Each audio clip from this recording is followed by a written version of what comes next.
అందరికీ నమస్కారం. వాజీ వార్తలకి స్వాగతం. ఈనాటి ముఖ్యాంశాలు చూద్దాం. ఎన్నికల యాప్స్ ఆన్లైన్ అప్లికేషన్స్ విషయంలో భద్రత గోప్యం తప్పనిసరి. ఎన్నికల శిక్షణ కార్యక్రమంలో హెచ్చరించిన జిల్లా కలెక్టర్ నాగలక్ష్మి.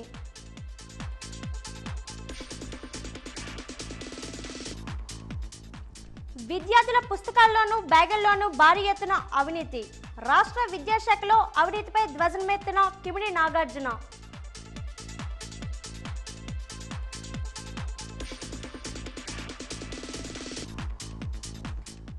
ఏళ్లలోపు బాలబాలికల కోసం అల్బెండజోల్ మాత్రను సిద్ధం చేశాం. నులిపురుగుల నిర్మూలనకు ప్రణాళికాబద్ధంగా వెళ్తున్నామన్న జిల్లా వైద్య ఆరోగ్య శాఖ అధికారి భాస్కర్ రావు.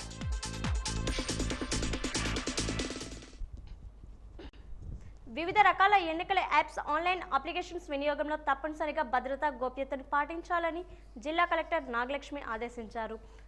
ఐటీకి సంబంధించిన అంశాల్లో సమయపాలన భద్రతతో పాటు ఖచ్చితమైన సమాచారం అందించాలని సూచించారు. జిల్లా స్థాయి ఎన్నికల శిక్షణ కార్యక్రమంలో భాగంగా కలెక్టరేట్ సమావేశ మందిరంలో ఐటీ అప్లికేషన్ సంబంధించి కార్యకలాపాలపై పవర్ పాయింట్ ద్వారా శిక్షణ ఇచ్చారు. ఈ అంశానికి సంబంధించిన CPO P Balaji, DIO R Narendra ట్రైనీలుగా వ్యవహరించి శిక్షణ ఇచ్చారు. వెబ్ కాస్టింగ్, ఈవీఎంల ర్యాండమైజేషన్, ఐటీ పీబీఎస్, ఎన్నికల సిబ్బంది ర్యాండమైజేషన్, ఐటీ స్టాఫ్ గురించి వివరించారు. ముఖ్యంగా ఎన్నికలకు సంబంధించిన వివిధ యాప్స్, ఐటీ అప్లికేషన్స్ వినియోగంపై అవగాహన కల్పించారు.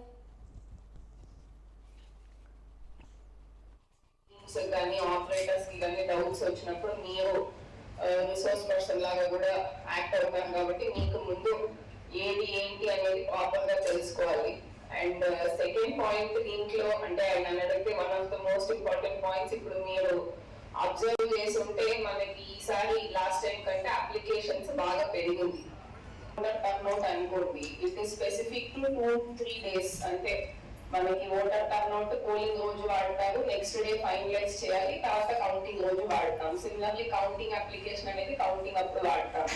బట్ ఇప్పుడు ఎన్కోర్లో ఉన్న అదర్ పార్ట్స్ చూస్తే నామినేషన్ ప్రక్రియ జరుగుతున్నప్పుడు ఒక 10 days 11 days కి you will be using that application. But కొన్ని అప్లికేషన్స్ మీకు కోడ్ అనౌన్స్ అయినప్పటి నుంచి కోడ్ డే ఎండ్ వరకు కూడా రెగ్యులర్ గా వాడుతూ ఉంటారు. ఫర్ ఎగ్జాంపుల్ మనకి ఇప్పుడు సివిజిల్లో వచ్చే కంప్లైంట్స్ కానీ, ఎన్జిఆర్ఎస్ లో వచ్చే కంప్లైంట్స్ కానీ, తర్వాత మనకి జాతీయ నులిపురుగుల నిర్మూలన కార్యక్రమంలో భాగంగా ఫిబ్రవరి 9వ తేదీ నుంచి జిల్లాలోని 19 ఏళ్లలోపు వయసు గల బాలబాలికలందరికీ అల్బెండజోల్ మాత్రలను ఇచ్చేందుకు ఏర్పాట్లు పూర్తి చేశామని జిల్లా వైద్య ఆరోగ్య అధికారి డాక్టర్ ఎస్ భాస్కర్ రావు చెప్పారు. జిల్లాలోని 3.58 లక్షల మంది బాలబాలికలకు ఆ రోజు భోజనం అనంతరం నులిపురుగుల నివారణ మాత్రను అల్బెండజోల్ వేయించేందుకు అవసరమైన 3.80 లక్షల మాత్రలను సిద్ధం చేశామన్నారు.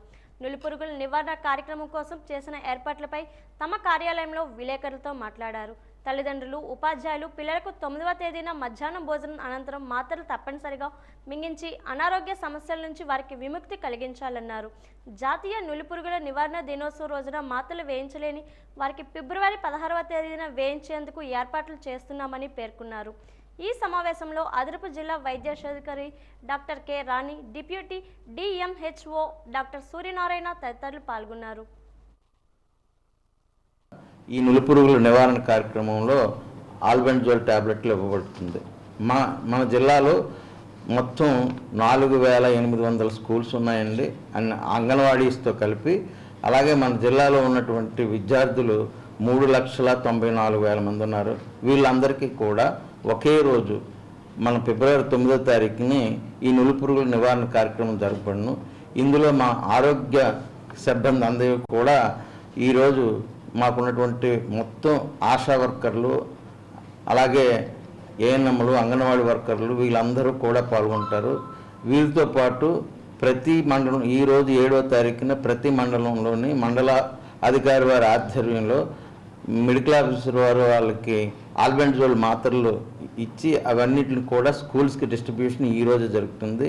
ఈరోజు స్కూల్స్కి వెళ్ళిన తర్వాత రేపు స్కూల్స్కి మొత్తం ట్యాబ్లెట్లు చేరబడతాయి. అలాగే ప్రైవేట్ స్కూల్లో తల్లిదండ్రుల నుండి ఈరోజే అనుమతి తీసుకోవడం జరుగుతుంది. మా పిల్లలకి కూడా నులిపురుగులు నివారణ కార్యక్రమంలో పాల్గొంటారని చెప్పేసి వాళ్ళందరూ కన్సెంట్ తీసుకొని ఆరోగ్య సిబ్బంది అలాగే ఈ స్కూల్ టీచర్స్ అందరూ కూడా ఈరోజు వాళ్ళ డైరీలో ఈ నులుపురుగుల నివారణ కార్యక్రమంలో వాళ్ళకి కూడా మాత్రలు వేయడానికి అనుమతి ఇవ్వాల్సిందిగా తల్లిదండ్రుల నుండి అనుమతి పత్రం తీసుకోవడం జరుగుతుంది. రాష్ట్రంలో విద్యాశాఖలో భారీ అవినీతి జరుగుతుందని తెలుగుదేశం పార్టీ విజయనగరం పార్లమెంటరీ అధ్యక్షుడు కిమిడి నాగార్జున ఆరోపించారు. తెలుగుదేశం పార్టీ విజయనగరం జిల్లా కార్యాలయంలో ఈ రోజు ఆయన మీడియాతో మాట్లాడారు. విద్యాశాఖకు మంత్రి బొత్స పనికిరారని గతంలో చెప్పినట్లు ఉదహరించారు. పుస్తకాలు పెట్టుకునే బ్యాగుల్లోనూ అవినీతి చేస్తున్నారని బొత్స సత్యనారాయణపై నిప్పులు చెలరేగారు. అవినీతి సొమ్ము ఎవరి దగ్గరికి వెళ్తుందో చెప్పాలని బొత్సను ప్రశ్నించారు. గతంలో విద్యాశాఖకు అవసరమైన పేపర్స్ను తమిళనాడు నుండి కొనుగోలు చేసేవారన్నారు. ఇప్పుడు తమిళనాడు నుండి కొనుగోలు చేయకుండా 16 కంపెనీల కాంట్రాక్టులు ఇచ్చారని అన్నారు. ఆ 16 కంపెనీల నుండి పర్సంటేజ్ కమిషన్ తీసుకొని అవినీతికి పాల్పడుతున్నారని విమర్శలు గుప్పించారు. సుమారు 150 కోట్లు అవినీతి జరిగిందని అన్నారు.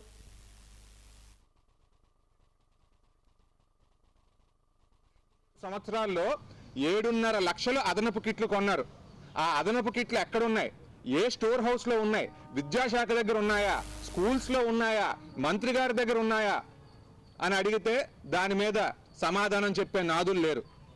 ఈ 7.5 లక్షలు కిట్టు సుమారు 2000 నుంచి 2200 రూపాయల మధ్యలో ఉంది అంటే మీరే ఆలోచించండి. సుమారు 150 కోట్ల వరకు కూడా అవినీతి జరిగింది అందులో. అలాగే ఇస్తా ఉన్న కిట్లు ఏమైనా మంచి క్వాలిటీతో ఇచ్చారా? పిల్లలు 2-3 రోజులు వాడారంటే అవి చిరిగిపోతూ ఉన్నాయి. అంటే పిల్లలు చదివే పుస్తకాల మీద అవినీతి, పుస్తకాలు పెట్టుకునే బ్యాగుల మీద అవినీతి, మధ్యాహ్నం భోజనంలో అవినీతి, ఇదంతా జరుగుతూ ఉంటే మంత్రి గారు దీని మీద రెస్పాండ్ అవ్వకపోతే ఎట్లాగా? ఎందుకోసం అని చెప్పి టెండర్లు పిలవలేదు? ఎందుకోసం అని చెప్పి పాత రేట్లే ఇంకా ఉన్నాయి? ధర ఎందుకు తగ్గలేదు? ప్రైవేట్ మార్కెట్లో ఉన్న పుస్తకాల తాలూకా రేట్లు ఎందుకు ఎక్కువగా ఉన్నాయి? ఇదంతా కూడా మంత్రి బొత్స సత్యనారాయణ గారు సమాధానం చెప్పాల్సిన అవసరం ఎంతైనా ఉంది. ఆయన చీపురుపల్లిలో తిరుగుతూ అంటారు, మేము కానీ అవినీతి చేశామంటే ఇంటికి పంపించేయండి అంట. ఇదంతా అవినీతి కాదా? మేము చేసిన అభివృద్ధిని చూసి ఓటేయండి అంట. మీరెక్కడ చేశారు అభివృద్ధి? మద్యం కొనుగోలులో మద్యం మీరు సిండికేట్లు నడిపినప్పుడు అవినీతి చేశారు. హౌసింగ్లో భారీ అవినీతి చేశారు. ఈ రోజున విద్యలో కూడా, విద్యాశాఖలో కూడా అవినీతి చేస్తూ ఉన్నారు. ప్రజలందరూ కూడా దీన్ని గమనిస్తూ ఉన్నారు. మీరు ప్రజల ముందుకు వచ్చి ఏం జరిగిందో కూడా అందరికీ తెలియాల్సిందిగా మీరు చెప్పాలని చెప్పి మేము డిమాండ్ చేస్తూ ఉన్నాం. పార్వతీపురం మన్యం ప్రాంతంలో తెల్లవారుజామునే మంచు తెరలు కప్పేస్తున్నాయి. ఈ రోజు ఉదయం దట్టమైన పొగమంచు అలుముకుంది. రహదారులపై వాహనాలు కనిపించినంతగా పొగ మంచు చుట్టేస్తుంది. ఇటువంటి సమయంలో వాహనదారులు ఎంతో అప్రమత్తంగా ఉండాల్సిన అవసరం ఉంది. ఏమాత్రం నిర్లక్ష్యం వహించినా ప్రాణాలు పణంగా పెట్టినట్లే. దట్టంగా కుమ్ముకుంటున్న పొగ మంచుతో వాహనదారులు, రైతులు తీవ్ర ఇబ్బందులు ఎదుర్కొంటున్నారు. తెల్లవారుజాము నుంచి ఉదయం 8 గంటల వరకు వివిధ రహదారుల్లో పొగమంచు పేరుకుంటుంది. ఎక్కడ ఏం ప్రమాదం జరుగుతుందని భయంగా వాహనదారులు ఆందోళన చెందుతున్నారు. ఇలాంటి వాతావరణంలో పంటలు రోగాల బారిన పడతాయని రైతులు ఆవేదన వ్యక్తం చేస్తున్నారు. పొగమంచు కారణంగా అపరాలైన పంటలైన పెసర, మినుపు పంటలకు నష్టం జరగకూడదని రైతులు ఆందోళన చెందుతున్నారు. ఈ స్థాయిలో పొగమంచు కురవడం వల్ల పంటలకు నష్టం జరుగుతుందంటున్నారు. జీడి, మామిడి పూత దశలో ఉందని, పంట తోటలకు నష్టం తప్పదని రైతులు ఆందోళన చెందుతున్నారు.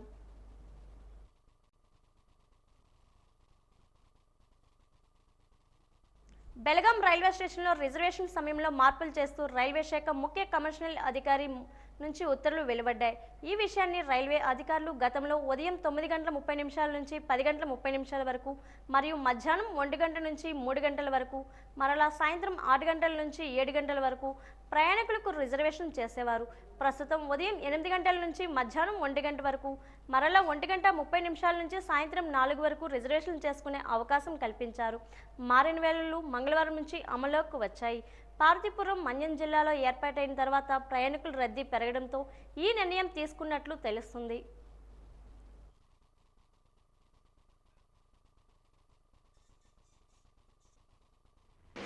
గతంలో ఉన్నటువంటి పార్వతీపురం PRS రిజర్వేషన్ టైమింగ్స్ 9:30 నుండి 10:30 వరకు మరియు 1 గంట నుండి 3 వరకు, మరలా సాయంత్రం 6 నుంచి 7 వరకు, రోజుకి 4 గంటలు రిజర్వేషన్ టైమింగ్స్ ఉండేవి.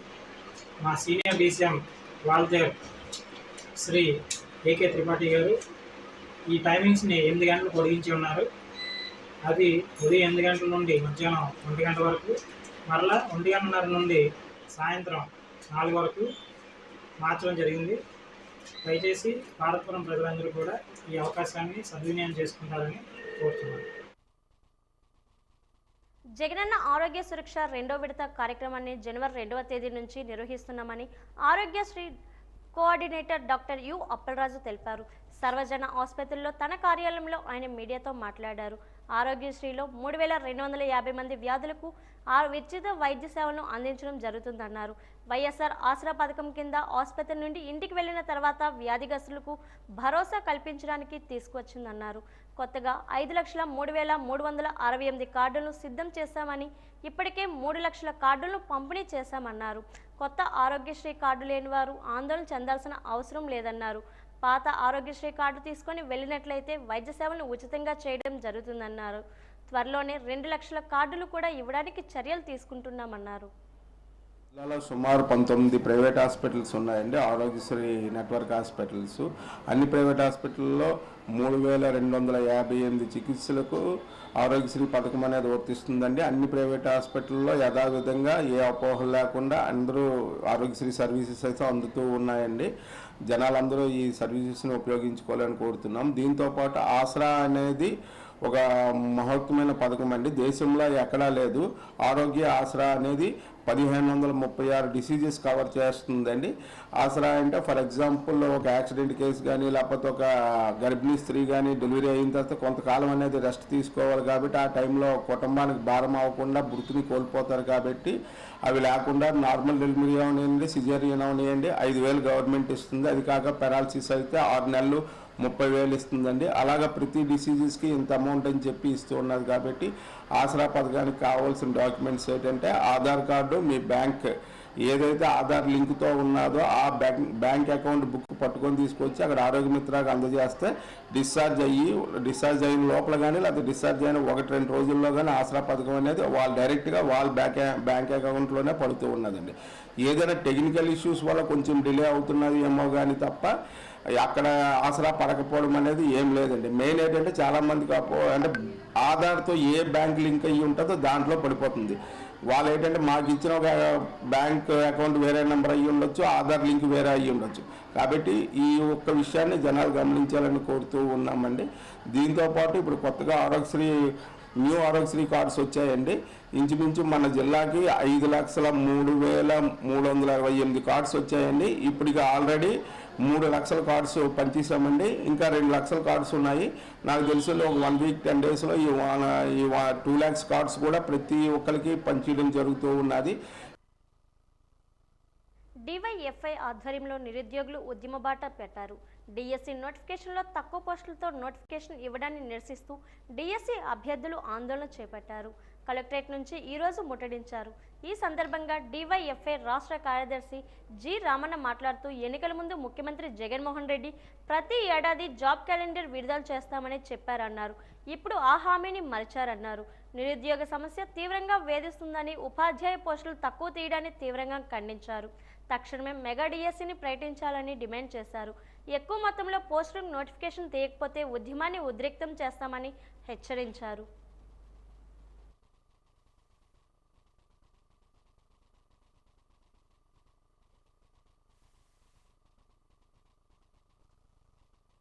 మెగా డిఎస్సి నోటిఫికేషన్ ఇవ్వాలని చెప్పి కోరుతూ గత 2 నెలల నుంచి డివైఎఫ్ ఆధ్వర్యంలో అనేక జిల్లాల్లో ఆందోళన చేస్తున్నాం. ఈరోజు విజయనగరంలో భారీ ర్యాలీ నిర్వహించి కలెక్టర్ కార్యాలయం ముందు నిరసన ధరణ పెట్టాం.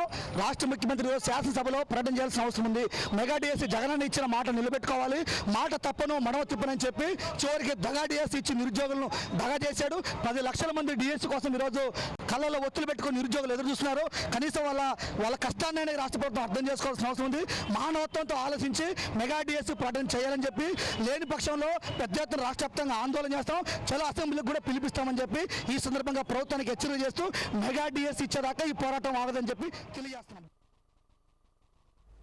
వాజీ వార్తల్లో ఇప్పుడు కాసేపు విరామం.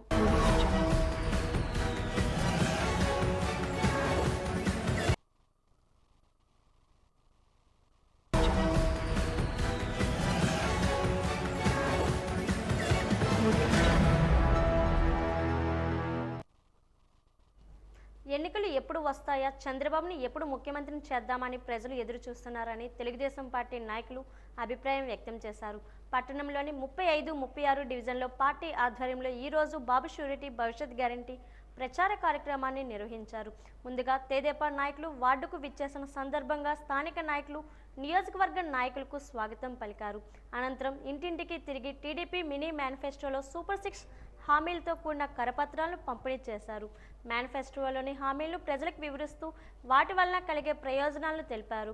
ఈ సందర్భంగా వారు మీడియాతో మాట్లాడుతూ రాష్ట్రంలో సుపరిపాలన రావాలంటే రాక్షస పాలకు అంతం కావాలని పిలుపునిచ్చారు. సీఎం జగన్మోహన్ రెడ్డి తీసుకుంటున్న అస్తవ్యస్త నిర్ణయాలతో అన్ని వర్గాల ప్రజానీకం ఇబ్బందులు గురవుతున్నారని అన్నారు. రాష్ట్రం సుభిక్షంగా ఉండాలన్నా, ప్రజలకు అభివృద్ధి సంక్షేమం సమానంగా అందాలన్నా రానున్న ఎన్నికల్లో టీడీపీ జనసేన కూటమి అభ్యర్థులను భారీ మెజార్టీతో గెలిపించాలని వారు విజ్ఞప్తి చేశారు. ఆ ఐరన్ అంతా కూడా స్క్రాప్లో అమ్ముకొని ఏం బుద్ధులయ్యామివి? మీకు తమ్ము ధైర్యం ఉంటే మీరు కట్టలేరు, కట్టి నీళ్ళు పడగొడతారా? బస్ స్టాప్ కానీ మీరు కట్టని పక్షంలో ఎక్కడ కడతారో మీకు సమయం ఇస్తున్నాం. ఈ సమయంలో మీరు కట్టలేకపోతే ఏ ప్లేస్లో అయితే బస్ స్టాప్ తీశారో, తొలగించారో అక్కడ ఎలాంటి బిల్డింగ్లు కట్టినా, ఎలాంటి మాల్స్ కట్టినా దాని ముందే బస్ స్టాప్ నిర్మిస్తామని చెప్పేసి ఈ సభాముఖంగా తెలియజేస్తున్నాం. మరి ఈ ఊరికి కొలాయిలు కిలోమీటర్ దూరం వెళ్ళి నీళ్ళు తెచ్చేవారు. అశోక్ గారు మనకి ట్యాంక్ కట్టించారు, కొలాయిలు వేశారు, ఇంటింటి కొలాయిలు వేశారు, 200 రూపాయల కొలాయిలు ఇచ్చారు. ఈ కొలాయిలన్నీ మంచినీటికి ఎంత ఇబ్బంది పడేవారు? ఇలాంటి పనులు ఎవరైనా చేశారా? మన కొలాయిలు మనకు మంచినీళ్ళు అలా అక్కర్లేదు, ట్యాంకులు కట్టరు, రోడ్లు వేయరు, ఏమి స్కూళ్ళకి చేయరు. హై స్కూల్ మనమే తెచ్చుకున్నాం, రోడ్లు మనం వేసుకున్నాం, కొలాయిలు మనమే తెచ్చుకున్నాం. మీరు చేసింది ఏంటయ్యా? మీకు ఎందుకు మేము ఓట్లు వేయాలి? మీరు చేసింది ఏమైనా ఉందా? మీరైతే ఒకటి చేయగలరు, తగులు పెట్టగలరు, రౌడీల్ని పోషించగలరు, రౌడీలతో తగులు చేయగలరు, పోలీస్ స్టేషన్లో మేనేజ్ చేయగలరు. అది మంచిది కాదు. మంచి సంస్కారం, మంచి బుద్ధి నేర్పించండి, విద్య నేర్పించండి. ఈ రాష్ట్రంలో ఉన్నటువంటి విద్యా సంస్థలు, ఫ్యాక్టరీలు అన్నీ తగిలిస్తారు. ఏది 10 సంవత్సరాలు ఉమ్మడి రాజధాని హైదరాబాద్ పోయింది. మరి ఇప్పుడు విద్యా సంస్థలు వాళ్ళు సీట్లు ఇస్తారా? మనకి మన తెలుగు పిల్లలకి ఎవరైనా చదువుకున్న వాళ్ళకి సీట్లు ఇస్తారా తెలంగాణ ప్రభుత్వం? మరి మన ప్రభుత్వంలో విద్యా సంస్థలేవి ఏటైపోయి? గజపతినగరం నియోజకవర్గ కేంద్రంలో భారతీయ జనతా పార్టీ కార్యాలయంలో ఆ పార్టీ నాయకులు సమావేశం నిర్వహించారు. త్వరలో జరగనున్న ఎన్నికల నేపథ్యంలో ప్రధాని నరేంద్ర మోదీ చేపట్టిన అభివృద్ధి పథకాలను ప్రజలు వివరించడమే లక్ష్యంగా పనిచేయాలని బీజేపీ రాష్ట్ర ఉపాధ్యక్షులు పివిఎన్ మాధవ్ అన్నారు. ఈ నెల 9, 10, 11 తేదీల్లో పల్లె పిలుపు కార్యక్రమం జరుగుతుందన్నారు. రాష్ట్ర కార్యదర్శి రెడ్డి పావని, జిల్లా ఉపాధ్యక్షుడు దేవర ఈశ్వరరావు పాల్గొన్నారు. మీ గ్రామానికి జరిగిన అభివృద్ధి నేరుగా నరేంద్ర మోడీ గారు ప్రతి గ్రామంలో ఒక అకౌంట్ ఓపెన్ చేయడం జరిగింది, ప్రతి గ్రామంలో రోడ్డు వేయడం జరిగింది, కాలువలు కట్టడం జరిగింది, ఎల్ఈడి లైట్ ఇవ్వడం జరిగింది, జల జీవన్ మిషన్ లో ప్రతి ఇంటికి ట్యాప్ కనెక్షన్ ఇవ్వడం జరిగింది, ప్రతి ఇంటికి గ్యాస్ కనెక్షన్ ఇవ్వడం జరిగింది, గ్రామాల్లో ఇల్లు కట్టడానికి నరేంద్ర మోడీ గారు నిధులు ఇచ్చారు. అలాగే గ్రామానికి సంబంధించిన స్కూలు, వైద్యశాల, శ్మశానం అన్నిటికీ కేంద్ర ప్రభుత్వం నిధులు ఇచ్చింది. కనుక మీ ఊరికి నరేంద్ర మోడీ గారు వచ్చారు, అలాగే మీ ఇంటికి నరేంద్ర మోడీ గారు వచ్చారు. ప్రతి ఇంట్లో రైస్ కానీ, గ్యాస్ కనెక్షన్ కానీ, టాయిలెట్ కానీ, ఇంట్లో ఎల్ఈడి లైట్లు కానీ, అలాగే వాళ్ళు బ్రతుకుతున్నారంటే ఇవాళ కరోనా వ్యాక్సిన్ ఉచితంగా ఇవ్వటం కారణంగా జరుగుతుంది. కనుక వీటన్నిటిని వివరించాలి అని చెప్పి కార్యకర్తల్ని సమాయత్తం చేయడం కోసం, అలాగే రాబో ఫిబ్రవరి 20 నుంచి 29 వరకు ఏదైతే ప్రజాపోరు కార్యక్రమాన్ని నిర్వహించుకోవడం జరుగుతుంది. స్ట్రీట్ కార్నర్ మీటింగ్స్ ప్రతి గ్రామంలో పెద్ద ఎత్తున నిర్వహించాలని చెప్పి పార్టీ నిర్ణయించింది. భారతీయ జనతా పార్టీ సన్నద్ధంగా ఎన్నికల్లో పోటీకి నిలబడుతుంది. అలాగే తప్పనిసరిగా ఒక ప్రత్యామ్నాయ శక్తిగా మారుతుంది. అనేక చోట్ల గెలిచే అవకాశాలు కూడా భారతీయ జనతా పార్టీ సుస్థిరం చేసుకొని ముందుకెళ్తుంది. అలాగే రాష్ట్రంలో జరుగుతున్న అరాచక జగన్ పరిపాలనకి చరమగీతం పాడడానికి కూడా కార్యకర్తలందరూ సన్నద్ధం చేస్తున్నాం. ఈ రాష్ట్రంలో ప్రత్యామ్నాయం భారతీయ జనతా పార్టీ. ఈ రాష్ట్రంలో ఓటు అడిగే హక్కు కూడా కేవలం మాకే ఉందనే విషయాన్ని కూడా ప్రజలకు తెలియజేయడం జరుగుతుంది. ఎందుకంటే రాష్ట్రంలో జరుగుతున్న ప్రతి అభివృద్ధి కార్యక్రమం నరేంద్ర మోడీ గారి నేతృత్వంలో నడుస్తుంది. ప్రతి కార్యక్రమంలో సింహభాగం నరేంద్ర మోడీ గారి నిధులతో నడుస్తుంది. ఒకవేళ గాని కేంద్రం నిధులు ఇవ్వటం ఆపేస్తే రాష్ట్రం అధోగతి పాలవటం వాస్తవం. ఆ విధంగా రాష్ట్రాన్ని ఆదుకుంటున్న నరేంద్ర మోడీ గారికి అలాగే Bharatiya Janata party Mother Teresa trust అధ్యక్షులు క్లైవ్ కూపర్ ఆధ్వర్యంలో సేవా కార్యక్రమాలు చేపట్టారు. నిరుపేదలకు వస్త్రాలు పంపిణీ చేశారు. తమ సంస్థ ఆధ్వర్యంలో నిరుపేదల ఆకలి తీర్చేందుకు అన్నదానం, పేద విద్యార్థులకు పుస్తకాలు అందజేస్తూ ఉంటారు. గిరిజన ప్రాంతాలకు వెళ్లి నిత్యావసర సరుకులు పంపిణీ చేస్తూ ఉంటారు. ఒక వ్యక్తికి చేతులు కాలి గాయాలు అయిన నేపథ్యంలో డ్రెస్సింగ్ చేసి భోజనం పెట్టి ఆరోగ్యం కుదుటపడే విధంగా సేవలు అందించారు. ఈ జిల్లా రైతు సంక్షేమ సంఘం అధ్యక్షులు వేమిరెడ్డి లక్ష్మీనాయుడు తదితరులు పాల్గొన్నారు.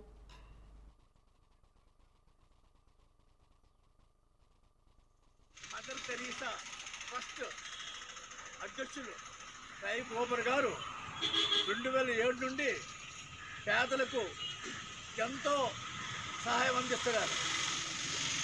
రోజుకి ఇవ్వడము, పెన్నులు ఇవ్వడము, ఒకటే పేదలకి ఎన్ని చేయాలో అన్ని చేస్తున్నారు. అయితే ఇందిరమ్మ కాలనీలో అతనికి చాలామంది సపోర్ట్ ఉన్నా ఇక్కడ ప్రజల నుండి ఇంకా ఇతోతిగా సహకారం అందిస్తే ఇంకా పేద ప్రజలు చేయడానికి ఎంతో అవకాశం ఉంటుంది. కాబట్టి దాతలు ముందుకు వచ్చి ఎంతో సహకారం అందించాలని కోరుతాను. ఈవేళ 30 మంది పేదలకు తువ్వాలు, వాటర్ బాటిల్ ఇవ్వడం జరిగింది. అలాగే నిన్న భోజనాలు పెట్టడం జరిగింది. మొన్న బట్టలు, తువ్వాలు. స్థానిక శ్రీ కళ్యాణ వెంకటేశ్వర స్వామి ఆలయంలో మహా సామ్రాజ్య పట్టాభిషేకం ఘనంగా నిర్వహిస్తున్నారు. అందులో భాగంగా ఈరోజు ఉదయం రామనారాయణ పారాయణం, నక్షత్ర హోమం, పితృకర్మల కార్యక్రమాన్ని నిర్వహించారు.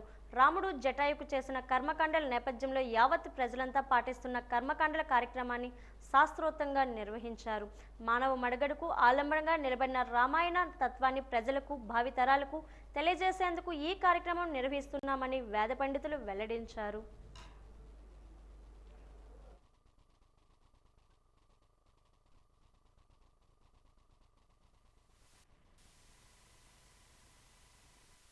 ఈరోజు రామాయణంలో కిష్కింధాకాండలో ఒక ముఖ్యమైనటువంటి ఘట్టం జటాయు మోక్షం. తండ్రి అయినటువంటి దశరథుడికి ఉత్తర క్రియలు అంటే తద్దినాలు మొదలైనటువంటి పెట్టలేకపోయినటువంటి రామచంద్రుడు ఒక పక్షి అంటే తండ్రికి స్నేహితుడైనటువంటి వాడు అని తను చెప్పటం చేత తండ్రికి స్నేహితుడైనటువంటి వాడు తండ్రితో సమానం కనుక ఒక పక్షి అయినప్పటికీ కూడా రామచంద్రుడు ఆ జటాయుకి చక్కనేటువంటి శాస్త్ర విధానంలో ఉత్తర క్రియలు అంటే ఆ జరిగేటువంటి తద్దినం మొదలైనటువంటి కార్యక్రమాలన్నింటినీ కూడా మోక్షం ఇవ్వడానికి గాను, జటాయుకి సాక్షాత్తుగా మోక్షం ఇవ్వడానికి గాను రామచంద్రుడే స్వయంగా చేసినటువంటి వృత్తాంతం మనకి రామాయణంలో మనకి కనపడుతోంది.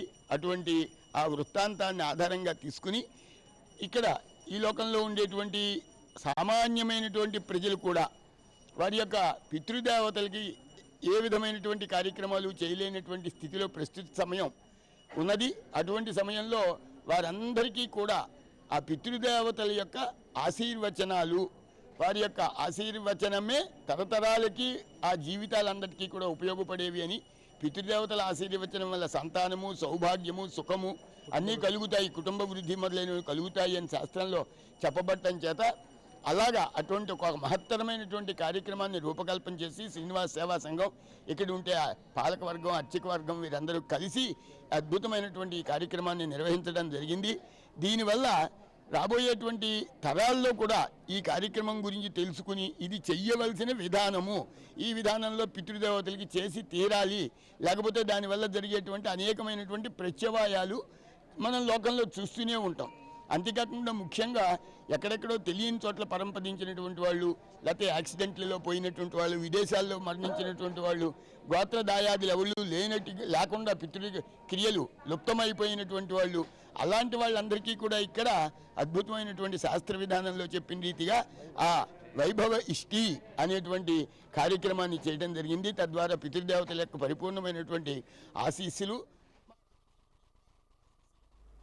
కేంద్రంలో అధికారంలోకి తీసుకుని రావడంలో అద్వానీది కీలక పాత్ర. అయోధ్యలో రామాలయ నిర్మాణంలో అద్వానీ కీలక భూమిక పోషించారు. భారతీయ జనతా పార్టీ సహ వ్యవస్థాపకులు, మాజీ ఉప ప్రధాని కమల దిగ్గజం లాల్ కృష్ణ అద్వానీకి భారతరత్న అవార్డు కేంద్ర ప్రభుత్వం ప్రకటించింది. ఈ నేపథ్యంలో అనర్ఘ భారతరత్నం అద్వానీపై వాజీ ఛానల్ అందిస్తున్న ప్రత్యేక కథనం. భారతీయ జనతా పార్టీలో కీలక పాత్ర పోషించిన ఎల్కే అద్వానీ 1927లో పాకిస్తాన్లో కరాచీలో జన్మించారు. అతని తండ్రి పేరు కిషన్ చంద్ అద్వానీ, తల్లి పేరు జియానీ దేవి. అతని తండ్రి వృత్తిరీత్యా పారిశ్రామికవేత్త. కరాచీలోని సెయింట్ ప్యాట్రిక్స్ హై స్కూల్ నుండి తన ప్రాథమిక విద్యను పూర్తి చేశారు అద్వానీ. ఆ తర్వాత హైదరాబాద్లోని సింధులోని డీజీ నేషనల్ స్కూల్లో చేరారు. దేశ విభజన సమయంలో ఆయన కుటుంబం పాకిస్తాన్ను వదిలి ముంబైలో స్థిరపడింది. బొంబాయి విశ్వవిద్యాలయంలో లా కళాశాల నుంచి న్యాయశాస్త్రం అభ్యసించారు. అద్వానీ భార్య పేరు కమలా అద్వానీ. ఆయన కొడుకు జయంత్ అద్వానీ, కుమార్తె ప్రతిభా అద్వానీ. 1942లోనే రాష్ట్రీయ స్వయం సేవక్ సంఘ్లో చేరి స్వాతంత్ర పోరాటంలో తన వంతు కృషి చేశారు. 1947లో దేశానికి స్వాతంత్రం వచ్చి భారత్ పాకిస్తాన్ దేశాల విభజన జరిగిన తర్వాత సింధు నుంచి కుటుంబంతో సహా ఢిల్లీకి వచ్చారు. ఇక్కడ అతను మొదట జనసంఘ్ పార్టీలో చేరారు. ఎమర్జెన్సీ తర్వాత భారతీయ జనతా పార్టీ వ్యవస్థాపక సభ్యులుగా నియమితులయ్యారు. ఆర్గనైజర్ అనే వీక్లీ జర్నల్లో చేరడం ద్వారా జర్నలిస్టుగా తన ప్రయాణాన్ని ప్రారంభించారు. ఆయన 1960 సంవత్సరంలో ఆర్గనైజర్ మ్యాగజైన్లో అసిస్టెంట్ ఎడిటర్గా చేరి సేవలు అందించారు. 1980 నుంచి 1990 మధ్య బీజేపీని దేశంలోని ప్రధాన రాజకీయ జాతీయ పార్టీలలో ఒకటిగా మార్చడంలో అద్వానీ కీలక పాత్ర పోషించారు. 1986 నుంచి 1991 వరకు ఆ పార్టీ అధ్యక్షుడిగా సేవలు అందించారు. లోక్సభ ఎన్నికల్లో 1984లో బీజేపీ 2 స్థానాలు మాత్రమే గెలిస్తే 1989 నాటికి 86 సీట్లు గెలుచుకునేందుకు ఆయన కృషి చేశారు. ఆ పార్టీ 1992లో 121 సీట్లు, 1996లో 161 సీట్లు గెలుచుకుంది. 1990లో అద్వానీ గుజరాత్లోని సోమనాథ్ నుంచి ఉత్తరప్రదేశ్లోని పవిత్ర నగరమైన అయోధ్య వరకు రామరథ యాత్ర చేపట్టారు. రామ జన్మభూమి ఉద్యమంలో స్వచ్ఛంద సేవకులను సమీకరించేందుకు ఈ యాత్ర ఎంతైనా దోహదపడింది. దేశవ్యాప్తంగా రామ మందిర ఉద్యమాన్ని ప్రారంభించింది ఈయనే. 2002 జూన్ నుంచి 2004 మే వరకు మాజీ ప్రధాని అటల్ బిహారీ వాజ్పేయి ప్రభుత్వ హయాంలో అద్వానీ భారతదేశానికి ఉప ప్రధానిగా సేవలందించారు. 1998-2004 మధ్య బీజేపీ నేతృత్వంలోని నేషనల్ డెమోక్రటిక్ అలయన్స్ లో హోంమంత్రిగా కూడా సేవలందించారు. 2015లో భారతదేశ 2వ అత్యున్నత పౌర పురస్కారమైన పద్మవిభూషణ్ అందుకున్నారు. ఇప్పుడు ఎల్కే అద్వానీకి భారతరత్న పురస్కారం రావడం ఎంతైనా ముదావహం చెప్పవచ్చు. వార్తలు ముగించే ముందు ముఖ్యాంశాలు మరోసారి. ఎన్నికల యాప్స్, ఆన్లైన్ అప్లికేషన్స్ విషయంలో భద్రత, గోప్యం తప్పనిసరి. ఎన్నికల శిక్షణ కార్యక్రమంలో హెచ్చరించిన జిల్లా కలెక్టర్ నాగలక్ష్మి.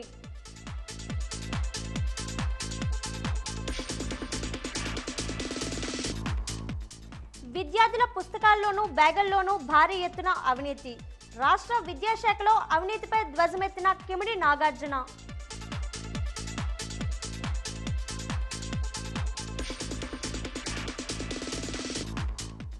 19 ఏళ్లలోపు బాలబాలికల కోసం అల్బెండజోల్ మాత్రలు సిద్ధం చేశాం.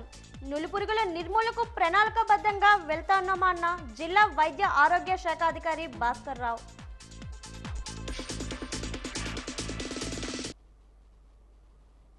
వార్తలు ఇంతటితో సమాప్తం. నమస్కారం.